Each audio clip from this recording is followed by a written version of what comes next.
வாழ்க்கையின் வேர்களோ மிக ரகசியமானது. ரகசியம் காண்பதே நம் அவசியமானது. தேடல் உள்ள உயிர்களுக்கே தினமும் பசி இருக்கும். தேடல் என்பது உள்ளவரை வாழ்வில் ருசி இருக்கும்.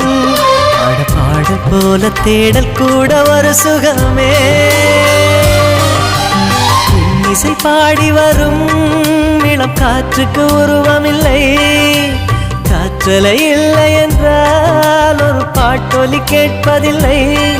ஒரு காலம் வருகையில் உள்ளம் கொள்ளை போகுதே. ஆனால் காற்றின் முகவரி கண்கள் அறிவதில்லையே. இந்த வாழ்க்கையே ஒரு தேடல் தான். அதை தேடி தேடி தேடும் மனது தொலைகிறதே.